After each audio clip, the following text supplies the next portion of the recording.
नमामि धन्वन्तरिमादिदेवं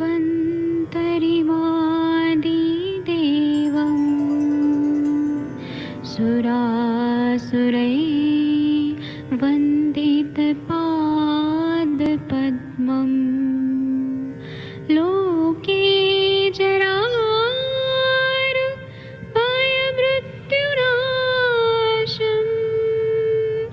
दातारमीशं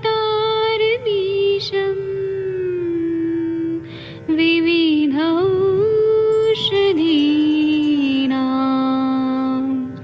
शङ्खं चक्रं जलौकां दधतं मृतघटं चारुतोर्भिश्चतुर्भिः सूक्ष्मस्वच्छादिरुद्यं शुकपरिविलसन्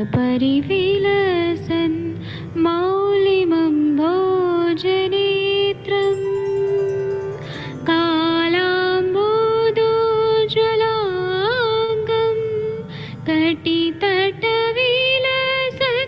चारुपीताम्बराढ्यं वन्दे धन्वन्तरिन्तं निखिलगदमिव प्रौढदावाग्निनीलम्।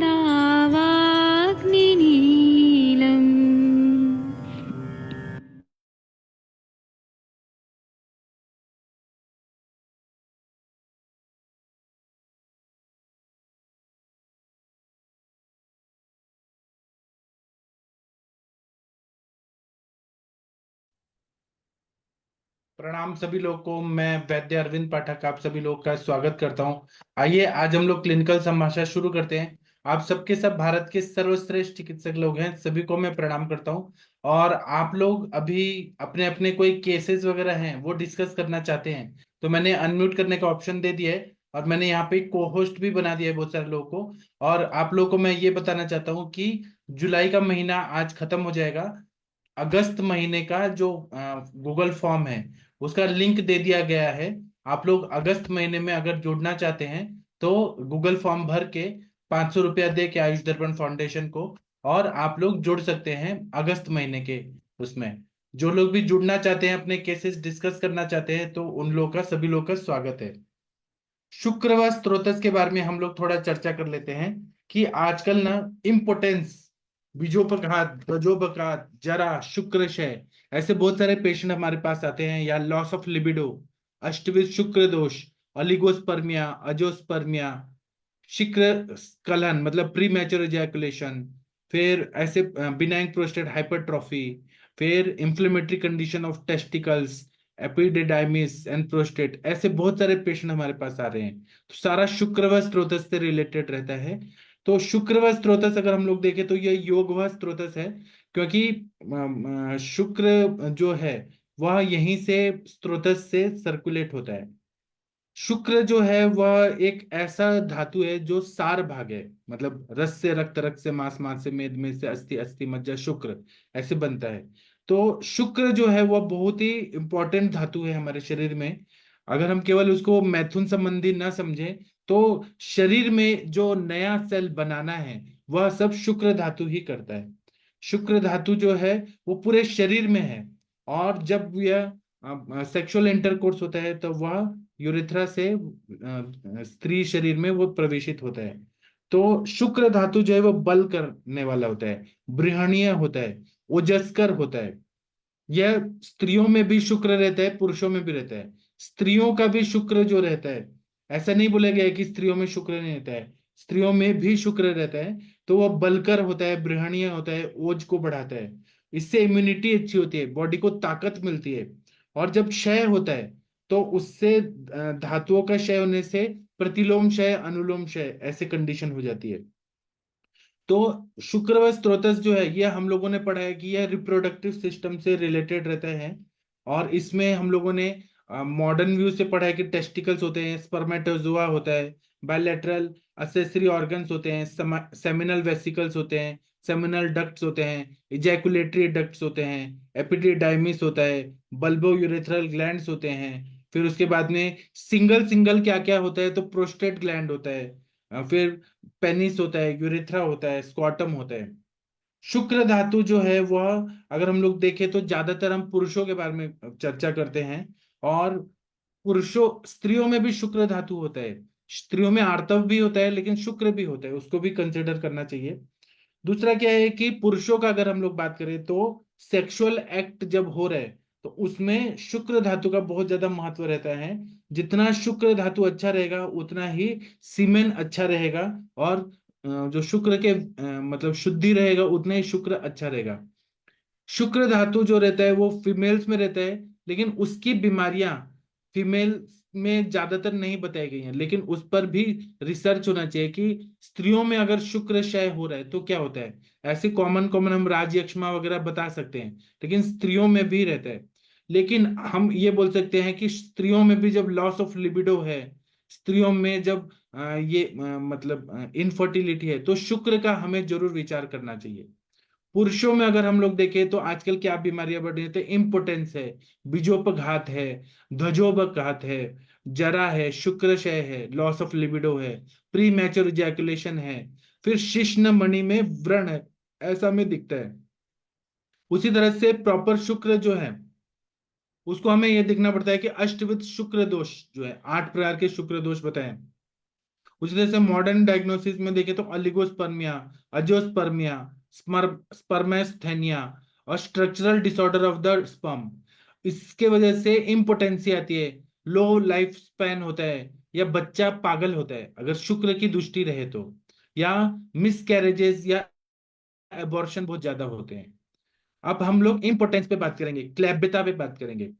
अगर क्लैब्यता है, इसका मतलब है कि पुरुष जो है वह सेक्सुअल एक्ट कर नहीं पा रहे हैं या ऑर्गेजम तक नहीं अचीव कर पा रहे हैं। उसको इच्छा हो रही है, मतलब लिबिडो है, लेकिन वो कर नहीं पा रहे हैं। तो इसके वजह से, या फिर उसको इरेक्शन नहीं हो रहा है, या फिर उसका कुछ और कंडीशन है जिससे क्लैब्यता आ रही है। उसका मानसिक रूप से भी क्लैब्यता होती है, शारीरिक रूप से भी हो सकती है, उसको इच्छा ही नहीं हो रही, ऐसा भी हो सकता है। लॉस ऑफ लिबिडो होता है, लॉस ऑफ इरेक्शन हो सकता है, loss of emission, loss of ejaculation, loss of orgasm, ये सब होता है। तो ये सेक्सुअल डिसफंक्शन के अंडर में आता है। इरेक्शन अगर हम लोग देखें, जिसको हम लोग ध्वजोपघात और ध्वजभंग, ये तो बीमारी है। ध्वज का उत्थान होना, जब हम लोग बोलते हैं ऐसा, चरक संहिता में बताया, जो योनि व्यापक चिकित्सा है उसमें बताया है इरेक्शन का मतलब, तो ये न्यूरोवेस्कुलर रिफ्लेक्स होता है, और ये हार्मोनल और हार्मोनियस एनवायरनमेंट जो रहता है, मतलब अच्छा अनुकूल एनवायरनमेंट में, और हार्मोन का अगर अच्छे से सिक्रीशन हो रहा है तो वह बहुत अच्छा फायदा करता है। तो पेनिस का स्ट्रक्चर, उसमें वेस्कुलर सप्लाई और उसमें नर्वस सप्लाई, नर्वस कंडक्शन अच्छा हो रहा है तो इरेक्शन होता है। और ईडी जब होता है, इरेक्टाइल डिसफंक्शन होता है, तो वो इरेक्शन आता ही नहीं है, या इरेक्शन आया तो जल्दी लूज पड़ जाता है, या रिजिडिटी जो चाहिए उसमें, पेनिस में कड़क पना चाहिए, वो नहीं मिल पाता है। तो इसको हम लोग ध्वज भंग बोलते हैं आयुर्वेद में, और आयुर्वेद में इसके लिए चिकित्सा भी बताई है और इसको अच्छे से वर्णित भी किया गया है। इसी तरह से आज के कंडीशन में 25% मेल पॉपुलेशन है, उनको ये इरेक्टाइल डिसफंक्शन की बीमारी हो रही है। 25% मेल पॉपुलेशन में हो रही है, और 60 साल के बाद तो ये बहुत ज्यादा बढ़ रहा है। और इसका कारण हो सकता है कि हेरिडेटरी कारण हो सकता है, या स्ट्रक्चरल या वेस्कुलर न्यूरोलॉजिकल डिफिशियंसी पेनिस का या टेस्टिकल का, या सेनाइल डिसफंक्शन हो सकता है, या फिर बहुत ज्यादा सेक्सुअल इंडल्जेंस हो रहा है, पॉर्न वीडियोस देख रहे हैं, एडल्ट वीडियोस, शुक्र बार बार कर रहे हैं, बार बार कर रहे हैं, तो वो बहुत ज्यादा लूज पड़ जाता है। तो उसके वजह से जब वो अपनी वाइफ के साथ करना चाहते हैं या फिर अपने पार्टनर के साथ करना चाहते हैं तो कर नहीं पाते हैं, ये क्लैब्यता आ जाती है। इसी तरह से अगर अति शुक्र का क्षय होगा तो राजयक्ष्मा होगा, फिर रक्त क्षय होगा, पांडु रोग होगा, मल्टीपल स्क्लेरोसिस होगा।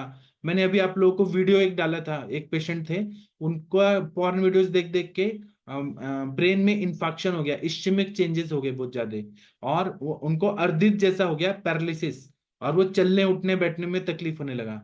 उन्होंने सब चिकित्सा कराया तो लोग पक्षाघात की चिकित्सा कर रहे थे, रसराज रस, एकांगवीर रस, ये सब कर रहे थे, लेकिन किसी ने हेतु पे ध्यान नहीं दिया, और एलोपैथी में तो है ही नहीं उसका इलाज। तो मैंने, मेरे पास जब आए वो बहुत थक हार के आए, तो मैंने उनका हेतु निकाला, तो मुझे यही पता चला कि पॉर्न वीडियोस देखने की गंदी आदत थी। उसके बिना शादी होने के बाद भी, 2 बेटियां होने के बाद भी उनको ये गंदी आदत थी। तो मैंने उनका एक तो शुक्र बढ़ाने वाली दवाइयां दिया, नस्य दिया, घृतपान कराया, सब ये पक्षाघात की चिकित्सा दिया। तो अभी उनका जैसे जैसे शुक्र बढ़ रहा है, जैसे स्नेहन हो रहा है, उनमें इंप्रूवमेंट हुआ है। वो मैंने आपको 10 दिन के बाद का वीडियो भेजा है। तो ये चीज है ना, ये हेतु, इस पे जरूर ध्यान देना चाहिए। और अब कभी कभी क्या होता है, शुक्र का क्षय हो रहा है तो मधुमेह भी हो सकता है, या मधुमेह जन्य इरेक्टाइल डिसफंक्शन ऐसा भी हो सकता है। या फिर कोई मेडिसिन का, एलोपैथी के मेडिसिन का साइड इफेक्ट भी हो सकता है। जो लोग ड्रग एब्यूज होते हैं या अल्कोहल बहुत ज्यादा पीते हैं, उनको इरेक्शन का प्रॉब्लम हो सकता है। वो ना अपना इंटरकोर्स का काम है वो पूरा अच्छे से नहीं कर पाते हैं। तो इसमें ध्वज भंग जो होता है, ये इम्पोटेंसी का एक कारण होता है, इरेक्टाइल डिसफंक्शन। और इसको ना अपने चरक संहिता में बहुत ज्यादा महत्व दिया गया है, क्योंकि आयुर्वेद जो है वो अच्छा धर्म अर्थ काम मोक्ष पुरुषार्थ पे विश्वास करता है। जो मनुष्य का 4 पुरुषार्थ है वो ध्येय है। तो चिकित्सा जो करना है उसमें धर्म भी आता है, अर्थ भी आता है, काम भी आता है, मोक्ष भी आता है। काम अगर नहीं हुआ तो इंसान की जिंदगी में वो आया क्यों है। तो शुक्र क्षय जो रहता है उससे इम्पोटेंसी आती है। और उसका अनुलोम क्षय भी एक कारण होता है, जिसमें माल न्यूट्रिशन होता है, या ओल्ड एज होता है, या फिर बहुत ज्यादा सेक्सुअल एक्टिविटी हो रही है। काम भय, काम शोक भयाद वायु, काम से, भय से, शोक से वायु का प्रकोप होता है, और उसके वजह से शुक्र क्षय बहुत ज्यादा होता है।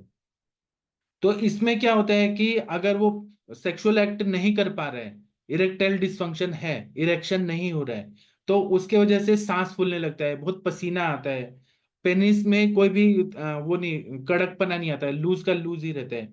चाहे कुछ भी आप, कुछ कुछ ऐसे पेशेंट मेरे पास है कि वो कितना भी पॉर्न दिखा लें, कितना भी अपनी वाइफ के पास जाए, उसको कुछ भी फीलिंग नहीं है, एकदम लूज पड़ा हुआ है, मतलब जैसे मर गया कोई, लूज, एकदम लूज ही पड़ गया, कोई वो नहीं है। तो इसमें हमें कलर डॉपलर करके वेस्कुलर प्रॉब्लम क्या है पेनिस में, टेस्टिकल में, वो देखना पड़ता है। और सेक्सुअल हार्मोन्स कितने हैं उसके, एंड्रोजेंस कितने हैं, फिर उसके फिर उसमें ये जो है टेस्टोस्टेरोन लेवल कितना है, वो सब हमें चेक करना पड़ता है। फिर और क्या कॉज है जिसकी वजह से ये हो रहा है, वेरिकोसील है क्या, या क्या है, वो हमें चेक करना पड़ता है। तो आयुर्वेद के हिसाब से देखें तो अपान वायु की दृष्टि की वजह से हो सकता है, समान वायु की दृष्टि से हो सकता है, व्यान वायु की दृष्टि से होता है। वेग अवरोध करना या वेगों को जबरदस्ती उदीरण करना, ये दोनों कारण हो सकते हैं। शुक्र धातु की दृष्टि हो सकती है, जिसके वजह से स्थान संशय होता है मेढ्र में, कटी में, बस्ती में। तो ये जो हेतु निकालते हैं उससे हमें संप्राप्ति समझ आती है, लक्षण समझ आता है, फिर चिकित्सा करने में इजी होता है। तो डिफरेंशियल डायग्नोसिस करना बहुत जरूरी है कि इरेक्शन कब हो रहा है, इरेक्शन रात को हो रहा है क्या, या मॉर्निंग इरेक्शन हो रहा है क्या, सुबह सुबह जल्दी उठने के पहले इरेक्शन बहुत ज्यादा हो रहा है क्या। तो वो या फिर वाइफ के पास जाने के बाद, पार्टनर के पास जाने के बाद इरेक्शन हो रहा है क्या। ये सब पर हमें पूरा अच्छे से पेशेंट से पूछना चाहिए, केस टेकिंग करना चाहिए। और उसकी फ्रीक्वेंसी कितनी है, उसकी रिजिडिटी कितनी है, पहले जब शुरुआत हुआ था प्यूबरिटी में तब ये कैसा इरेक्शन था, अभी कैसा है। तो ये सब समझ के फिर जब हम चिकित्सा देते हैं तो हम ज्यादा अच्छे से कर सकते हैं। तो पहले तो हेतु निकालना है, हेतु के वजह से संप्राप्ति क्या हुआ, और सारा हेतु निकालना है, केस टेकिंग करना है। कोई भी शर्माने वाली बात नहीं है, पेशेंट है तो वो हमारे बच्चे जैसे है, उससे पूरा केस टेकिंग अच्छे से होना चाहिए। दूसरा क्या है, साइकोलॉजिकल फैक्टर भी होता है। कभी कभी वाइफ उसको बहुत ज्यादा नपुंसक बोलने जैसा बोल बोल के उसको वैसा क्लैब में बना देती है, उसको इंसल्ट करती है। तो ये भी हो सकता है, साइकोलॉजिकल फियर है क्या उसको, टेंशन है क्या। दूसरा क्या है कि अपान वायु को अनुलोमित करना चाहिए। अपान वायु को जबरदस्ती निकाला जा रहा है, उससे भी बीमारी है, तो वहां पर भी बस्ती करना चाहिए। समान को अच्छा करना चाहिए, अग्नि को प्रदीप्त करना चाहिए। उसी तरह से पेनाइल डिसऑर्डर में व्रण है क्या, कोई लीजन है, जख्म है क्या, उस हिसाब से वो हमें चिकित्सा करना है। न्यूरोवेस्कुलर प्रॉब्लम है तो वो चिकित्सा करना है। और फिर शतशीर्ण की भी चिकित्सा हम लोग करते हैं, उसमें हम लोग दूध देते हैं पीने के लिए, घी देते हैं, वृक्ष योग देते हैं, रसायन योग देते हैं, दैव व्यापाश्रय चिकित्सा करते हैं, तो हमें बहुत अच्छा फायदा होता है।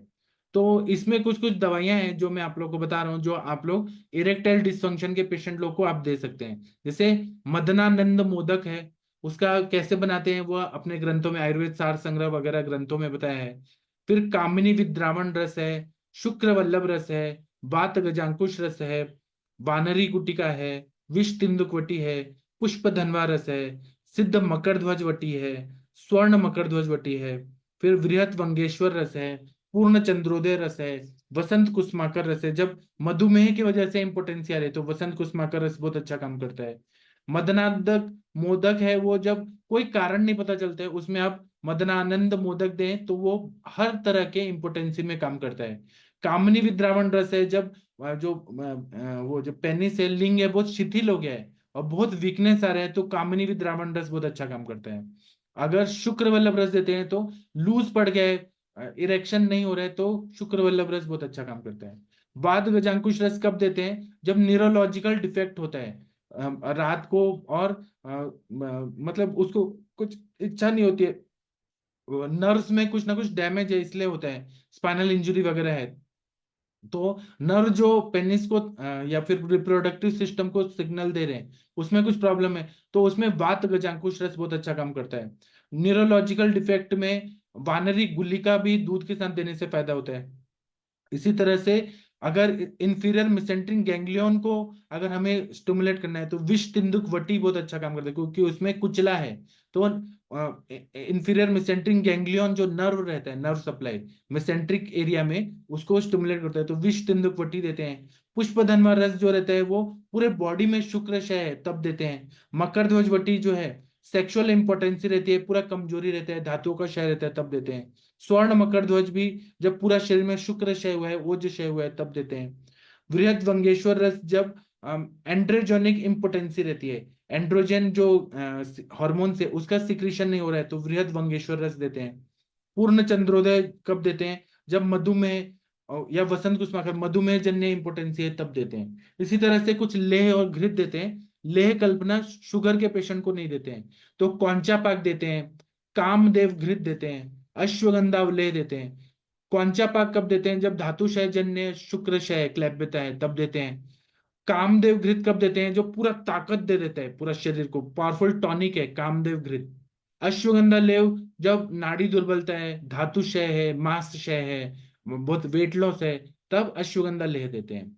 फिर और ऐसे नारसिंह चूर्ण देते हैं, तो वो उपदंश जन्य क्लैब्य है, एसटीडी है, तब नारसिंह चूर्ण देते हैं। धातु पोषक चूर्ण कब देते हैं? जब पूरा शरीर में कमजोरी बहुत आती है, पर्सनैलिटी डिसऑर्डर हो गया है, शुक्र क्षय की वजह से इंसान झुक के चलता है, शर्मा के रहता है, आंखों से आंख नहीं मिला पाता, डरता है, भय लगता है, तब धातु पोषक चूर्ण देने से फायदा होता है। इसी तरह से जब न्यूट्रिशन नहीं मिल रहा है, अनुलोम क्षय हुआ है, तब शतावरी आदि चूर्ण देते हैं तो बहुत अच्छा फायदा होता है। इसी तरह से एक्सटर्नल एप्लीकेशन के लिए बहुत सारे ईडी ऑयल है। बांग्लादेश में जो जलौका होती है ना, उसको पीस के उसका कल्क बना के, जौक को, जलौका को, लीच को, और उससे तेल सिद्ध करके उसका प्रयोग करते हैं। जिस तरह से एक सांडे का तेल आता है, सांडा का तेल बांग्लादेश में बनता है, उसका प्रयोग ईडी ऑयल के रूप में करते हैं। इस तरह से श्री गोपाल तेल का प्रयोग करते हैं। फिर और भी बहुत सारे वाजीकरण चिकित्सा दिया जाता है जो चरक संहिता में बताया गया है। अंडा जो है, मुर्गी का अंडा, वो वृक्ष बताया है, तो जो लोग अंडा करी खाते हैं या ऑमलेट खाते हैं उनको शुक्र जल्दी बढ़ता है। दूध भी सद्य शुक्रकरम पयः, शुक्र बढ़ाने के लिए दूध भी बहुत अच्छा काम करता है। और किस चीज से, अभी स्त्री जो है वो सबसे श्रेष्ठ वाजीकर बताई है, स्त्रियों का आलिंगन, स्त्रियों का जो भी चीजें बताई हैं, सेक्सुअल फोरप्ले बताया है, वह सब शुक्र बढ़ाता है, क्योंकि हार्मोन्स ऐसे सीक्रेट होते हैं, और हार्मोन्स सीक्रेट होते हैं तो बॉडी में चेंजेस होते हैं, तो स्त्रियों को सबसे श्रेष्ठ वाजीकर बताया है। तो अपने ऋतुचर्या वगैरह में रोमांस वगैरह जो बताया है फोर प्ले के लिए, तो वह सब करने से क्लैब्यता काफी हद तक ठीक हो जाती है। लेकिन आज के परिप्रेक्ष्य में वो सब गलत माना जाता है, आज अलाउ नहीं करता समाज, या हिंदू मैरिज एक्ट नहीं करता। तो ठीक है, लेकिन चिकित्सा के पर्पज से जो चीजें बताई हैं और अपनी वाइफ से करना है तो वही सबसे श्रेष्ठ है समाज के हिसाब से। इसीलिए विवाह संस्कार बनाया गया है अपने हिंदू धर्म में, तो वो करें तो क्लैब्यता ठीक हो जाता है। अब आप लोग कुछ कोई और टॉपिक पे बात करना चाहें तो कर सकते हैं, किसी को कोई केस टेकिंग से रिलेटेड बात करना है तो कर सकते हैं। डॉक्टर अभय सर कुछ केस बताना है, Gangwar sir, doctor Neha ma'am, doctor Mahajan sir, Varsha Kaushik ma'am, Manjeet ji, Sakshi ma'am, Shashi ma'am, कुछ बोलना है आपको, वीना मैम, हरीश बत्रा जी। अगर आप लोग मेरा सुनना चाहते हैं तो मैं सुनाते रहूंगा। ये कोई नए जुड़े हैं, तनिका मैम बताइए। हाँ जी, प्रणाम सर। हाँ बताइए मैम। सर एक बताना था। केस केस यही था कि ये केस मेरा ही था एक्चुअली। 2-3 साल से ना पिछले हम लोग जब भी पूरा ईयरली ब्लड टेस्ट करवाते हैं तो हमेशा जीजीटी बढ़ा हुआ आता था। बट कोई रीजन नहीं था, मतलब मे भी शायद गॉल ब्लैडर स्टोन था, बट नहीं उसकी वजह से भी नहीं था, तो वो हमेशा बढ़ा हुआ आता था। और एल्ब्यूमिन ग्लोबुलिन रेशो भी ज्यादा। आपका म्यूट हो गया मैम, आप अनम्यूट करिए, आपने म्यूट किया, शायद फोन आ गया आपको। त्रिकटु और महातिक्त घृत शुरू किया था। हाँ। और साथ में फलत्रिकादिक्वाथ शुरू किया था। हम्म। तो सर कल हमारे ब्लड टेस्ट हुए थे, कल सब हमने करवाए, तो उसकी जब रिपोर्ट आई है तो सारे लिवर फंक्शन टेस्ट नॉर्मल थे। और मैंने खाया भी ज्यादा नहीं था, मतलब आप सोचोगे तो 20 से 25 दिन ही ज्यादा नहीं खाया था, महातिक्त घृत ज्यादा खाया नहीं गया था। तो बहुत अच्छा रिजल्ट है महातिक्त घृत का लिवर डिसऑर्डर्स के ऊपर। तो यही बताना चाह रही थी सर। क्या क्या बोला आपने, महातिक्तघृत, त्रिकटु और फलत्रिकादिक्वाथ बस। हाँ, तो जीजीटी बढ़ा हुआ था तो मैं एक घटना बताता हूँ। मेरे पास एक इंडियन एयरफोर्स के एक ऑफिसर रहे थे, जो सुखोई जहाज जो चलाते ना पायलट, उनके वो टीचर थे। तो ये बात आज से 10 साल पहले की है। तो वो मेरे पास है, तो वो बहुत ज्यादा अल्कोहल पीते थे, क्योंकि डिफेंस में इंडियन एयरफोर्स आर्मी नेवी वालों को अल्कोहल मिलता है, मतलब कुछ कम रेट पे या फ्री में कुछ ऐसे मिलता है, कोटा रहता है, विस्की रम हर महीने मिलता है, बियर ये सब मिलता है। तो वो बहुत ज्यादा उनको लत पड़ गई थी। तो अब वो पढ़ाते हैं, तो हर साल मेडिकल टेस्ट होता है। तो मेरे पास जो पेशेंट आए थे वो ऑफिसर थे, और जो पायलट्स को पढ़ाते थे, ट्रेनिंग देते थे, सुखोई 30 को पढ़ाते थे। सुखोई जहाज आप लोगों को मालूम है कि रशिया का जहाज है। अब वहां पे अगर रिपोर्ट्स में जीजीटी बढ़ा हुआ है, तो इस पे मेडिकल एक्शन होता है कि जीजीटी क्यों बढ़ा है, एसजीओटी एसजीपीटी क्यों बढ़ा है। तो उनको ये कारण बताओ नोटिस देते हैं वो लोग, और अगर आपका कम नहीं हुआ तो वो एयरफोर्स निकाल देता है। हमें ऐसे सैनिक नहीं चाहिए जो बीमार हैं, उनको लीवर काम नहीं कर रहा, या कोई भी वैल्यू बढ़ा है तो वो निकाल दिया जाता है। तो वो बहुत टेंशन में है कि अब मैं क्या करूं। तो मैंने भी आरोग्यवर्धिनी वटी, महातिक्तघृत, फलत्रिकादिक्वाथ ये सब दिया। तो उनका बाकी एसजीओटी एसजीपीटी ठीक हो गया, जीजीटी कम नहीं हो रहा था उनके पेशेंट में, उनके शरीर में। तो मैंने यही दवाइयों के साथ उनको कहा कि आप दिन भर खट्टा चीज पीजिए, मतलब अग्नि को और प्रदीप्त करना है तो अम्ल रस सबसे अच्छा है। तो मैंने उनको लवण भास्कर चूर्ण ऐड किया, और नींबू का रस, संतरे का रस, मौसमी का रस, आंवले का रस, हर सिट्रस फ्रूट्स दे दिया कि आप इसको रस पीजिए। 7 दिन में उनका जीजीटी नॉर्मल आ गया, और वो पास हो गए वो चीज। ये चीज मैंने कैसे ढूंढा, अम्ल रस, जब हम मदात्य चिकित्सा पढ़ते हैं तो उसमें बताया गया है ग्रंथों में कि मासरस पिए तो अम्ल रसात्मक, दाड़िम का, अनार का, मातुलुंग का, बिजोरा नींबू, अम्ल रस का कितना महत्व बताया मदात्य की चिकित्सा में। तो इनको मदात्य जन्य जीजीटी बढ़ा हुआ था, एसजीओटी एसजीपीटी बढ़ा था। और एक रिसर्च हुआ है, मॉडर्न डॉक्टर्स ने रिसर्च किया है यूरोपियन कंट्रीज में, कि जब हम लोग 10-11 बजे सो जाते हैं, 10-11 बजे अगर हम सोते हैं, तो 3 घंटा जो टाइम रहता है, मतलब 12 से 3 बजे तक टाइम रहता है, वो लीवर जो रहता है वो पूरे ब्लड को ये करता है, डिटॉक्सिफाई करता है रात को। अगर आपका नींद, रात को आपने सोए और 12 से 3 बजे तक आपकी नींद खुल रही है, तो लीवर बोल रहा है कि मैं बीमार पड़ने वाला हूं।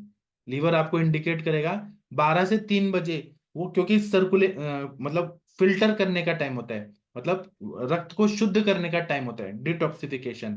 तो लीवर खराब होने का चांस है। तो आप सब पेशेंट को बोलिए कि आप जल्दी सो जाइए, और सोने के पहले आप 10-11 बजे जब सो रहे हैं तो 1 घंटा पहले मोबाइल बंद कर दीजिए। क्योंकि क्या होता है, मोबाइल का जो ब्लूप्रिंट रहता है वो दिमाग में 1 घंटा तक रहता है। अगर आप मोबाइल देके 12 बजे सो रहे हैं, तो आपको 1 बजे तक वही चीजें दिमाग में, उसी से रिलेटेड कुछ चीजें दिमाग में चलती रहेंगी चलती रहेंगी। 1 घंटा दिमाग उसी पे काम करता है। इसीलिए सोने के 1 घंटा पहले मोबाइल बंद कर देना है। और जब ऐसा करेंगे तो जीजीटी वगैरह नहीं बढ़ेगा। दिनचर्या रात्रिचर्या का बहुत ज्यादा महत्व है। रात को सोने के 1 घंटा पहले मोबाइल नहीं चलाना है। और 12 से 3 बजे तक का जो नींद है वो गहरी नींद होनी चाहिए आप लोग की। पानी कम पी के सोएं। कुछ लोग बहुत ज्यादा ओवर ड्रिंकिंग ऑफ वाटर करते हैं तो नींद टूटती है बार बार। तो वो ना करें और साउंड स्लीप लें। 12 से 3 का ऐसा नींद अच्छा हो रहा है तो लीवर का कोई प्रॉब्लम नहीं होगा। इसको ध्यान में रखिए। ठीक है, तो तनिका मैम मैंने भी यही सब दवाई दिया था, दीपन पाचन, लेकिन मैंने नींबू का रस और सिट्रस फ्रूट्स के अम्ल रसात्मक सारी चीजें दिया था। तो वो मदाते वाले पेशेंट ठीक हो गए। तो उनको एयरफोर्स ने फिर से ले लिया, तो इनको वार्न किया कि आप दारू नहीं पीना। तो ठीक है ना। और किसी को कुछ बोलना है तो बोल सकते हैं। डॉक्टर वर्षा कौशिक मैम कोई केस बताना चाहती हैं? डॉक्टर मंजीत जी कोई केस बताना चाहते हैं? वीना मैम, अभय सर, ये 842053 कौन है? हाँ अभय सर। सर एक मैं ग्रुप पे फोटो डालता हूँ, ये बच्चा, इसको फिजियोलॉजिकल जॉन्डिस हुआ था, अच्छा उसमें एनीमिया हुआ था, उसके बाद ये स्किन डिसीज डेवलप है, अभी 10 बरस का बच्चा है। मैं ग्रुप पे फोटो डालता हूँ तुरंत। अच्छा। तो आपने जुलाई के क्या डालू क्या अगस्त के इसमें डालू? दोनों में डालिए? जुलाई। कुछ लोग जुलाई में ज्वाइन हुए, कुछ अगस्त में हुए। आप दोनों में है क्या? हाँ दोनों में। अच्छा। मेरे ख्याल से वो सोरेसिस है लग रहा है, देखिए आप। तो मैं आपने डाल हेतु दिया। वगैरह क्या निकाला? वो तो उसका कुछ नहीं, फिजियोलॉजिकल जॉन्डिस के बाद उसको ब्लड ट्रांसफ्यूजन उस टाइम दिया है, उतना ही है तो मिला है मेरे को उस टाइम। दूषित रक्त गया, इसलिए त्वचा रक्त मांसलसिका की दृष्टि हुई। तो इसमें आपको हम्म। विरेचन देना पड़ेगा। इसमें कुष्ठग्न चिकित्सा देना पड़ेगा। यकृत पे काम करना पड़ेगा। हम्म। रक्त शुद्धिकर, रक्त प्रसादक, रक्त पाचक, और हमारे सर का एक सोरियासिस फॉर्मूला है वो देना पड़ेगा। महातिक्त हाँ घृत। मैं वही देता हूँ आजकल लोगों को।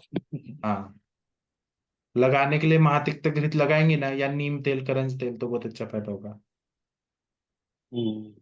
हाँ, आप करिए, उपशय अनुपशय से पता चलेगा। और बाकी आरोग्यवर्धिनी वटी है, गंधक रसायन है, पंचतिक्त घृत गुकुल है, कैशोर गुकुल है, सबसे ठीक हो जाएगा। फोटो देख लीजिए ना एक बार सर। देखा, देख, मैंने देखा। सोरेसिस है ना?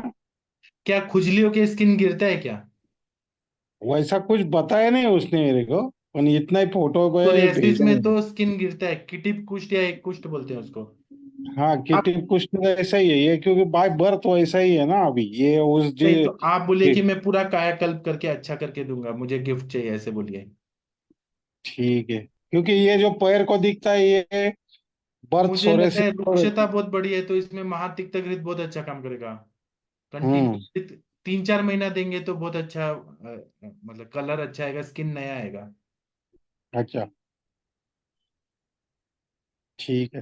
करिए, तो पहले थोड़ा शोधन करिए, फिर शमन हाँ करिए। त्रिवृत हम उसको कंटिन्यू चालू कर देता हूँ मैं। हाँ, और बहुत उसके अच्छा बाद केस है सर, बहुत अच्छा केस है। ये केस का आप पूरा अच्छे से कंप्यूटर पे डाल के रखिए, बिफोर ट्रीटमेंट, आफ्टर ट्रीटमेंट। ठीक है, जी।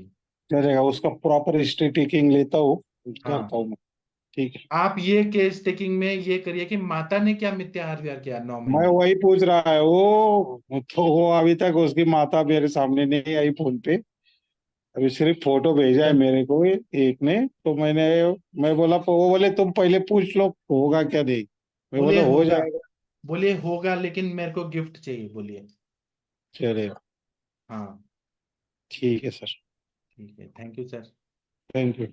हाँ, डॉक्टर महेंद्र सर, तनिका मैडम कुछ बोलना चाहते हैं, बोल सकते हैं। गंगवार सर, कुछ बोलिए आप लोग। आप लोग को नींद आ रही है शायद।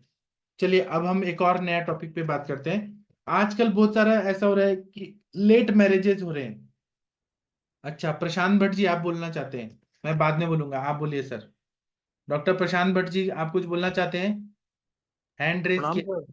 हाँ सर, प्रणाम सर, बताइए। सर एक बहुत इंटरेस्टिंग केस आया था मेरे पास आज। हाँ हाँ, बताइए। मैं सुनाता हूँ पूरा। एक हाँ। लड़की है, करीबन उसकी उम्र 14-15 साल है।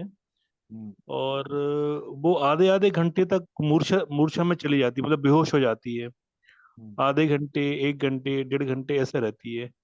और उसका एमआरआई ब्रेन और सिटी आपका ब्रेन और ईईजी ये सब रिपोर्टें उनकी नॉर्मल आ रही हैं।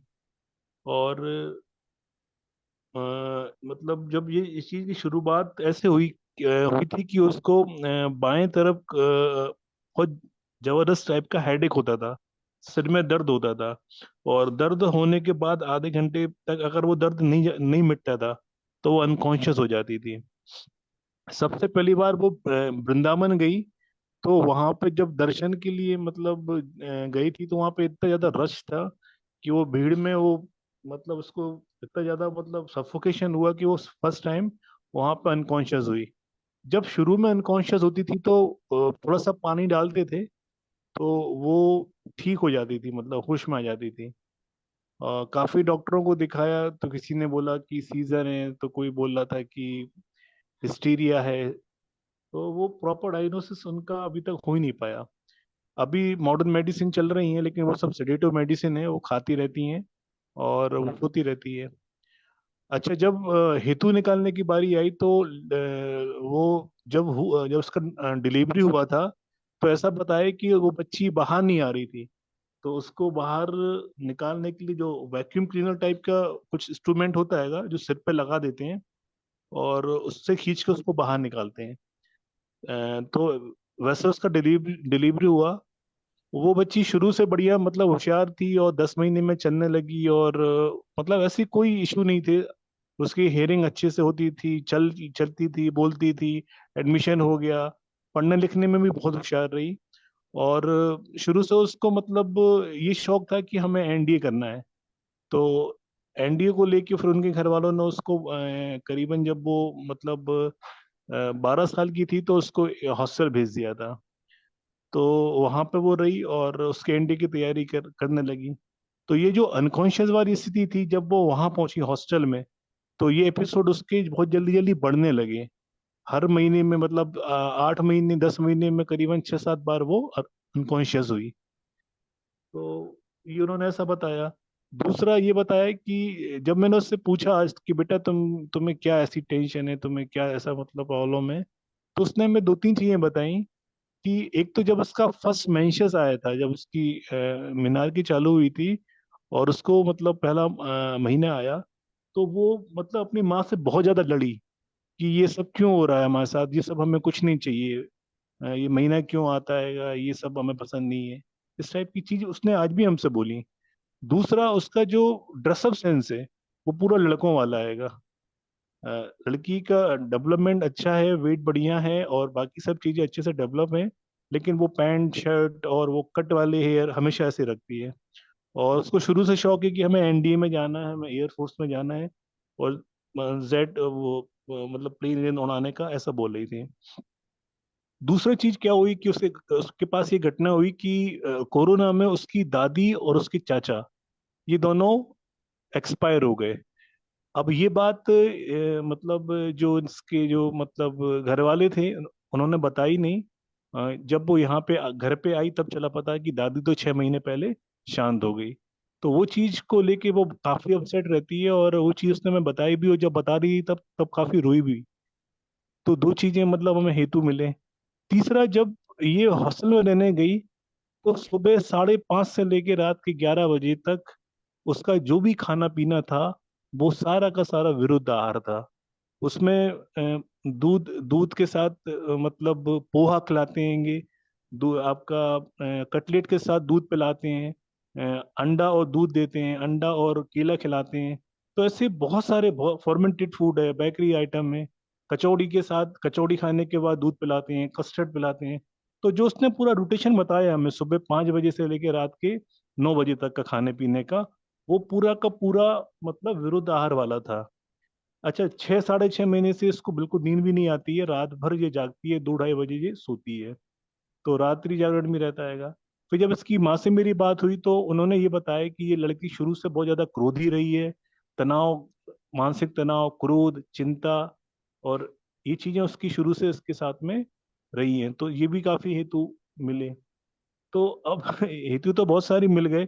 अच्छा, एक सबसे बड़ा हेतु ये था कि वो मतलब 2-2 3-3 दिन तक उसकी मल प्रवृत्ति ही नहीं होती थी। पता चला कि सुबह से उठिए 5 बजे से। और अब चूंकि सैनिक स्कूल में क्या होता है कि बहुत अच्छी तरीके से सुबह उठना, नाश्ता के बाद फिर पीटी करना, और बहुत सिस्टमेटिक होती है हर चीज। तो वो सब चीजें चल रही थी, लेकिन जब ये पूछा गया कि तुम्हें मल प्रवृत्ति होती है क्या सुबह, तो उसने ये बोला कि नहीं सर, हम तो 2-2 3-3 दिन तक नहीं जाते, और कई बार हमें शाम को होती है। तो ऐसे बहुत सारे हेतु मिले। तो अब मेरा एक क्वेश्चन था कि मतलब इसमें कैसे शुरू, मतलब अपन करें, सोचें और सबसे चिकित्सा को पहले आगे। तो संक्षेपतः क्रियागो निदान परिवर्जनम, उनका पूरा खाने पीने का पैटर्न, दिनचर्या, ऋतुचर्या सब आयुर्वेद के हिसाब से कर दीजिए। बिना भूखे नहीं खाना खाना है, एक चीज वो करिए। और मलिन अन्न, दूषित अन्न, पर्यूषित अन्न, गर्विश, दूषी विष, ये सब का विचार करके खाना पीना उनका सारा चेंज करिए। दूसरा बात है जी कि जी। शोधन अगर पॉसिबल है तो वमन करा दीजिए, विरेचन करा दीजिए। शोधन कराना बहुत जरूरी है। शोधन के बाद नेक्स्ट स्टेप संसर्जन क्रम करके तब आप एक एक सिस्टम पे काम करिए। जैसे उनका रस धातु अच्छा करिए, रक्त करिए, आर्तव करिए, और उनका काउंसलिंग करिए कि बच्चा ये नॉर्मल है, आपका मेंसेज आ रहा है, ये होना चाहिए। ऐसे उनका काउंसलिंग करते रहिए, धीरे धीरे हो जाएगा सब। मन पे भी काम होगा, क्योंकि शोधन होगा तो मन भी अच्छा होगा, तो फिर पॉजिटिव होने लगेगा सब, और जी फिर जी। व्याधि नहीं, प्रति नहीं। उसका अनकॉन्शियस जो मतलब मूर्छा वाली स्थिति जो होती है कि वो तो आधे आधे बोला है एक ना एक सर, डेढ़ घंटे। विरुद्ध अन्न की वजह से ये सब होता है ना, ये हाँ सब। एग्जैक्टली। जी जी जी जी। विरुद्ध अन्न अन्न हो गया, और ये शोक, चिंता, भय, तनाव हो गया, दादी वाला एपिसोड हो गया कि वो एकदम चली गई, उनका डेथ हो गया, ये सब। अच्छा, एक चीज और बताइए, उसने क्या, उसका हीमोग्लोबिन 10 के ऊपर कभी जाते ही नहीं है, 10 के आसपास ही रहता है। स्त्रोतस की ये स्त्रोतोरोध है, आम संचिति है। जी जी जी जी। सर आप ना अपस्मार का निदान पढ़िए, संप्राप्ति पढ़िए। उसमें बोला है कि जो लोग पर्यूषित अन्न खाते हैं, विरुद्ध अन्न खाते हैं, मलिन अन्न खाते हैं, और जिनका मन कमजोर है और उन पे मन पे आघात वगैरह हुआ है, उनका ही संज्ञा व स्त्रोत, मनोव स्त्रोत अवरुद्ध होता है और अपस्मार आता है, मतलब झटके आते हैं या उन्माद होता है। तो मन से रिलेटेड तो वहां पे वह सारा हेतु वो ठीक करना है, स्त्रोतस को शुद्ध करना है, तो अपने आप सब ठीक होगा। अच्छा अच्छा, चलिए चलिए। ठीक है सर, मैं समझ गया, मैं ये करता हूँ। ठीक है हम्म। Sir. Okay sir, thank you. आप बताइएगा ये केस। हाँ हाँ सर, और बताऊंगा मैं। और आप जी। कब उधर जा रहे हैं, दिल्ली? अभी तो टाइम है सर, ये अभी लखनऊ जाना पड़ेगा पहले, फिर दिल्ली जाएंगे। अच्छा, तो तब तक वो अभी दवाई मिल 13। जाएगा उनको। हाँ, 6 तारीख की 13वीं है, तो उसके बाद ही जा पाएंगे। और सर आप बस्ती कैसे देते हैं, कितना एमएल का, अपने प्रैक्टिस में? 100 ml, तो 60 ml, 120 ml। तो आपके पास सिरिंज है क्या? नहीं, वो वाले एक्चुअली सीरीज तो है हमारे पास, पर हमारे पास सीरीज जो है वो 100 ml वाली और 200 ml वाली है, और वो भी स्टील वाली है, हमारे पास एसएस की है। हाँ और हाँ जो प्लास्टिक वाली जो आती है ना सीरिंज, वो हमारे यहाँ पे हाँ। 100 ml की आती नहीं है, 60 ml की आती है। तो एक मैंने आपके लिए भेजा है वहां, मतलब वो उसमें हाँ मैंने ठीक है ना, वो मिल दो जाएगा डाल दिया बढ़िया। है। एक आप ले लीजिएगा, आप एक उनको दे दीजिए, और मैंने कैथेटर भी डाला है 14 नंबर के, 10 कैथेटर डाल दिए, सिंपल कैथेटर। अच्छा अच्छा, जी तो जी जी, उसमें ठीक दो है। है ना, तो एक आप ले लीजिएगा। आप उसका यूज करके मुझे बताइएगा कैसा है। और सस्ता है, हाँ हाँ। 175 रुपए का है, महंगा नहीं है। अच्छा अच्छा, हाँ, ठीक है ना। आप जी जी। बोलेंगे तो मैं और भेज दूंगा वो चीज। नहीं, हम तो R90 यूज करते हैं यहाँ पे, बढ़िया है, 10 नंबर 14 नंबर रहता है हमारा। हाँ हाँ। तो बढ़िया है, 15 रुपए का एक पड़ता है, तो बढ़िया हो जाता वो तो है, यूज एंड कैथेटर करो। ना, मैं सिरिंज की बात कर रहा हूँ, 100 ml का।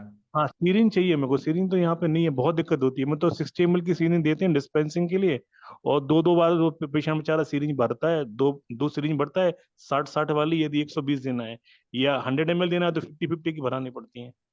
तो वो अच्छा है ना, 100 ml का मिल जाए तो। मैंने सिरिंज सर आपके वो लिए तो भेजा है। वो तो सर मुझे और लगेंगी, अगर कहीं से मिल जाए हाँ, तो तो मैं एक तो। सौ पचहत्तर रुपए का एक सिरिंज है प्लास्टिक का। अगर आप मेटल का बोलेंगे तो मैं 100 ml का मेटल का भी दे दूंगा सस्ते में। नहीं नहीं, हमें 100 ml वाला जी चाहिए, पेशेंट को डिस्पेंसिंग के हिसाब से, कि जैसे घर में तो वस्ती करना है तो। हाँ, तो फिर मैं प्लास्टिक वाला भेजूंगा, और बल्क में लेंगे तो और सस्ता पड़ेगा। हो सकता है वो हाँ 50 रुपए का। हाँ हाँ, हाँ तो मुझे आप भेज देना ना, 100 करीब भेज देना, 100 पीस। हाँ। तो पहले आप देखिए ये चीज, हाँ आपको हाँ। पसंद है जी तो जी हाँ। जी जी जी। ठीक sir, thank you sir. Thank you sir, thank you. क्या है ना, वो सिरिंज नहीं मिलता है ना 100 ml का, तो फिर मात्रा बस्ती कैसे दे, ये क्वेश्चन आता है। हाँ नहीं, ये है तो, और फिर वो गलतियां भी करते हैं, फिर दो दो बार हाँ लेना पड़ती है, वो सब दिक्कतें होती हैं हाँ सर। हाँ। जी सर। मेरे ना डायरेक्ट कांटेक्ट है ना फैक्ट्री से, जहां से बनते हैं, महाराष्ट्र में, तो वो फैक्ट्री वाले और सस्ता देंगे, वो अच्छा भी रहेगा पेशेंट को देने के लिए। ठीक है सर, थैंक यू सर। और किसी को कुछ पूछना है, बताना है, पूछ सकते हैं, बता सकते हैं। शशि तिवारी मैडम जी, आप कुछ काम कर रही हैं। वीना मैम कुछ बोलना चाहते हैं, बोल सकते हैं। हरिहर सर कुछ बोलिए आप सर ये लोग। एक 100 वाली सिरिंज मुझे भी चाहिए, अभी मैं शीरबला तेल का ऑर्डर करूंगी ना, तो तो मैं साथ में आपको मुझे भी दे भेजूंगा, देना। हाँ 175 रुपये MRP है, तो उसमें मैं हाँ डिस्काउंट ठीक है, देके आपको भेजूंगा। ठीक है, ये मुझे चाहिए 100 वाली ना। हाँ। ठीक है सर। हेलो। हाँ जी, बोलिए सर। हेलो सर, प्रणाम। हाँ प्रणाम सर, बोलिए। रोहतास सिंह बोल रहा हूँ। जी सर। सर कल एक पेशेंट आया मेरे पास। हाँ सर। तो बच्चा था 10 साल का, वो स्कूल में जो ना उसके हाथ पैर टेढ़े हो गए थे। हाँ। और उसके बाद इधर आया, मैं थाने में के बाहर गया हुआ था, तो मेरे को लेके गए इधर घर पे, हमारे घर पे ही आ गया था वो, क्योंकि दोपहर में आया था वो। तो हम्म फिर मैंने देखा भी क्या हुआ है, तो मुझे तो उसको लगा कि एपिलेप्सी के फिट्स हैं। हम्म। बाकी क्या इसी की और कोई पॉसिबिलिटी है क्या? इसी को हम आक्षेपक बोलते हैं, अपतंत्रक बोलते हैं। हाँ, अपतंत्रक। अच्छा। तो आक्षेपक अपतंत्र, पहले हेतु निकालिए, सारा सिम्टम निकालिए, फिर बताइए, तो मैं आपको अच्छे से बता पाऊंगा। अच्छा। जी सर। ये तो स्कूल में गया था, उधर ही हो गया, ये तो पता नहीं भी नहीं, किसी में स्कूल ज्यादा में तो गया था, ये तो घटना हो गई ना। ये तो हाँ घट हाँ कि वहां पे हुआ, लेकिन वो क्यों हाँ। हुआ, ये जानना है। क्यों हुआ, क्या खान पान में गड़बड़ हो रहा है, वेगावरोध हो रहा है क्या, स्ट्रेस में रह रहा है क्या, घबरा रहा है क्या, डर रहा है क्या, पेट साफ नहीं हो रहा है, भूख नहीं लग रहा है, क्या है, मन पे क्यों इतना आघात हुआ है कि कल वो उसकी मम्मी से पूछ। हाँ। हेलो। हाँ, तो पूरा तो केस नॉर्मली पता क्या? कर ले तो हाँ। मैं बता पाऊंगा। अच्छा अच्छा, चलो कल करता हूँ बात में।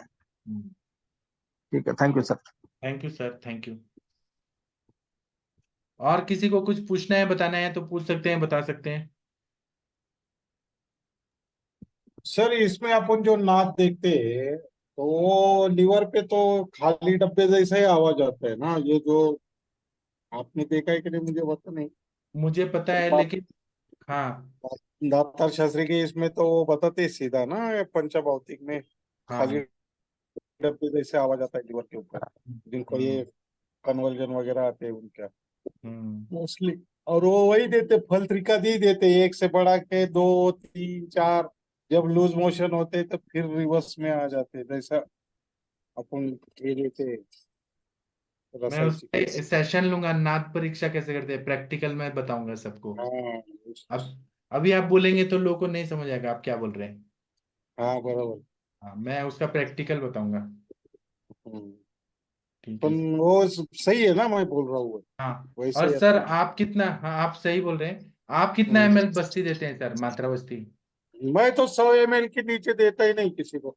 हाँ बराबर, 100 तो और देना। ये जो बाकी के काढ़े का बीड़े का होगा तो वो 1000 ml तक जाता है, मैं कैसा भी देता हूँ। बराबर, 1-1.5 तक तो देना चाहिए बस्ती, तब अच्छा से होता है क्योंकि साहब। 1000 ml जाता है। मैं एक स्पॉन्डिलिसिस का पेशेंट था, उसको 6 महीना दिया था वो तो। अच्छा। उन्होंने ऑपरेट किया था, वो चलते नहीं थे, फिर वो घर जाके देता था। जी। पर वो पूरे चलने लगे थे। तो मैं अच्छा। इसमें ज्वाइन नहीं था, मैं अपना अपना खुद आयुर्वेद करता था उस टाइम। कुछ पोदार में सीखा हुआ था, सर के हाथ नीचे, तो उतना ही इसके हिसाब से तो बढ़िया रिजल्ट आए थे। टिक तक शीर बस्ती कभी नीरू और कभी आनुसन ऐसा देता था। पर मैं 1000 ml के बिलो बिल्कुल देता नहीं है। अच्छा। गाड़ी का। हम्म, अच्छा, अच्छी बात है ना सर। हम्म। हाँ, रोहतास जी आप कुछ बोलना चाहते हैं। Thank you sir.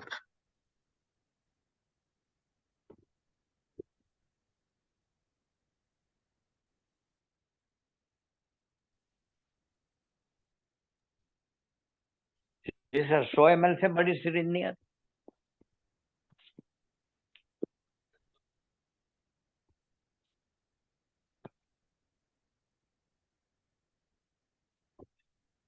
हाँ, क्या बोल रहे हैं सर। 100 ml से बड़ी सिरिंज नहीं आती सिर 100 डॉक्टर। ML से भी बड़ी आती है, 200 ML की भी आती है सर। आपको चाहिए क्या, मैं दे वो दूंगा। बताओ, 100 ml की तो मिलती है इधर सर। लेकिन हाँ 120 ml करना है तो नहीं, उसकी दोबारा भी तो आती है ना सर, 150 ml की भी आती है, और ऐसा भी आता है मार्किंग किया हुआ भी आता है। हाँ आपको जो भी चाहिए आप बोलिएगा, मैं आपको सस्ते में दिलाऊंगा, एमआरपी से बहुत ज्यादा कम रेट पे। क्योंकि मैं क्यों दिलवाऊंगा, क्योंकि मैं चाहता हूं कि आपका प्रैक्टिस बढ़े, आप लोग भी ये सब चीजें करें, वमन कराएं, बस्ती कराएं, नस्य कराएं, सब कराएं आप। 100 ml की तो आसानी से सर मिल जाती है। अभी क्या है, ड्रॉपर जो मैं आपको दिया हूँ वो ड्रॉपर मिलता नहीं है इजीली, वो मैंने ड्रॉपर स्पेशल बनवाया है। वो ड्रॉपर इतना अच्छा है, फ्लेक्सिबल है ना, कि आराम से तेल नीचे जाता है। बाकी ड्रॉपर हार्ड होते हैं, वो ज्यादा हाँ प्रेस तो फट जाएंगे, या वो फ्लेक्सिबल होना चाहिए ना ड्रॉपर, आराम से डाल सके। हाँ ऐसा होना चाहिए। ठीक है, और किसी को कुछ पूछना है, बताना है, पूछ सकते हैं, बता सकते हैं। हम यहाँ केवल दवाइयों की बात नहीं करते हैं, हम बाकी चीजों की भी बात करते हैं कि प्रैक्टिस कैसे बढ़ाया जाए, कैसे आगे बढ़ा जाए, वो सब भी बात होना जरूरी है। सर, मैंने सिस्टर के लिए कुछ भेजा था आपको। हाँ सर, टाइम ही नहीं मिला, बहुत ही आजकल हेक्टिक शेड्यूल है, तो मैं देख के बाद में आपको कॉल करता हूँ फ्री टाइम पे। कल तो उसको ले जाना पड़ा था हॉस्पिटल, वो ऐसा बोलता था यहाँ में हमारे गांव से तो दूर है, तो मैंने बोला कि मैं सर के पूछ के बताऊंगा। सर, कल वाला रिपोर्ट सब मैंने भेजा है। सर मेरे को थोड़ा टाइम दीजिए ना, मैं पढ़ के सोच के बताऊंगा आपको अच्छे से।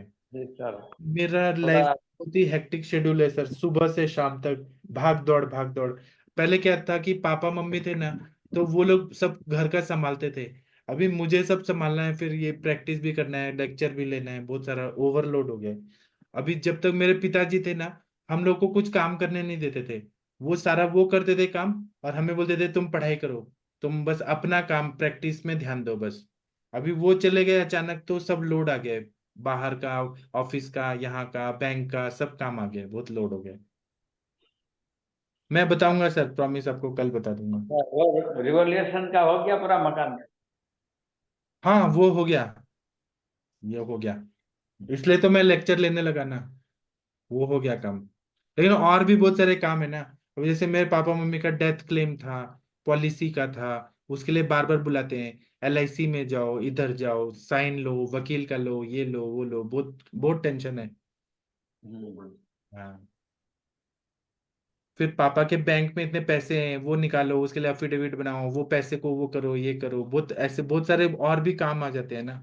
और हमें हमें अब किसी ने बताया नहीं, पापा ने बताया नहीं कि क्या क्या करना होता है, क्या क्या नहीं, वो अब ढूंढ ढूंढ के करना पड़ रहा है सब चीज। ये सर, ये सही बात। क्योंकि उनको भी नहीं मालूम था कि उनकी डेथ हो जाएगी, उन्होंने कुछ भी नहीं हमको शेयर किया वो सारा चीज, अभी खुद ढूंढना पड़ रहा है। हम्म। ठीक है सर, और किसी को कुछ पूछना है? शशि मैम, बीना मैम, वर्षा मैम कुछ बोलना चाहते हैं? महाजन सर, नेहा मैम कुछ बोलना चाहते हैं, बोल सकते हैं। महेंद्र सर, हरिहर सर, आप कुछ बोलना चाहते हैं?